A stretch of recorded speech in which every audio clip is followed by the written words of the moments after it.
Thank you, Madam Chairman. And I want to say thank you to Senator Rosen.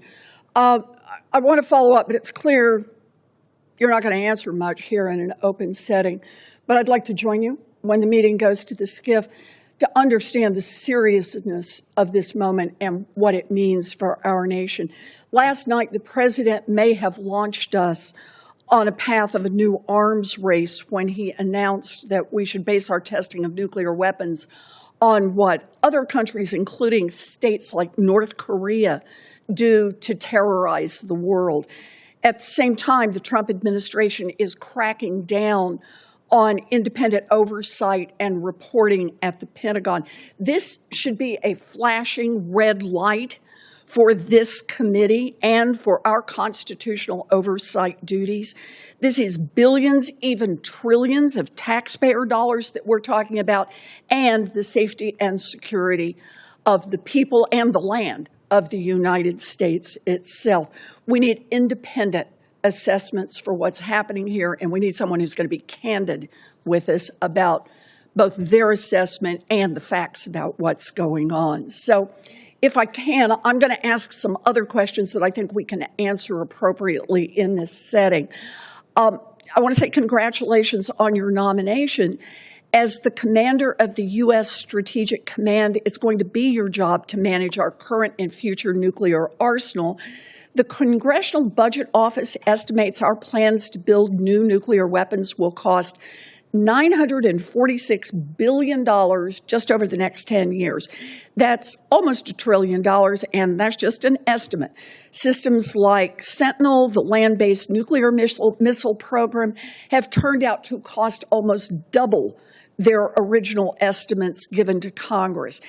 And that doesn't just cost taxpayers, it jeopardizes our national security.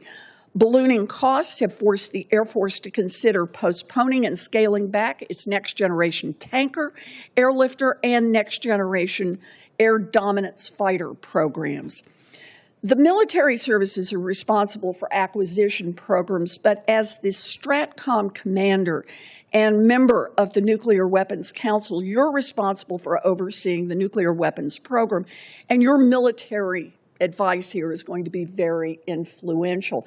Vice Admiral Correll, would you agree that it is important for military planning to have an accurate estimate of how much a new nuclear weapon will cost and when it will be delivered?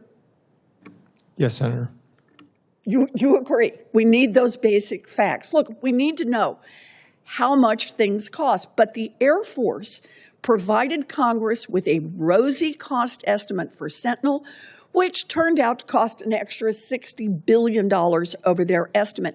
And they did this while declaring, quote, there was no more margin to extend Minuteman III, the program that Sentinel is replacing, past 2036.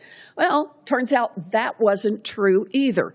As the Government Accountability Office revealed last month, the military believes we can extend Minuteman III through 2050. So here we have it, this crucial program. The dollar figure was wrong and the time was wrong on it. We need to take an honest look at these programs and not shield them from independent oversight.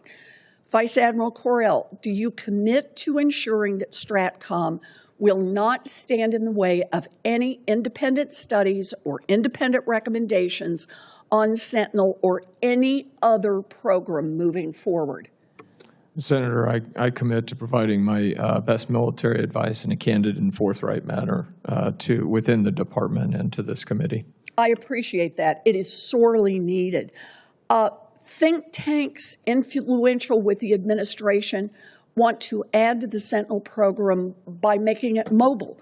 They claim it's going to save money, but history and other analysts indicate it is much more likely it will increase cost and complexity. And what would we get for wasting billions of dollars more? Nuclear weapons being driven through American cities and towns. Vice Admiral Correll, if you were told to consider a mobile Sentinel option again and your military analysis showed that it would add cost or complexity, will you commit to sharing those results as part of your military advice with Congress? I would commit to that, and that would be by, with, and through the department. Okay, I appreciate that. It is more critical now than ever before that we have military leaders who are willing to be honest with Congress about our national security. Thank you, Madam Chair.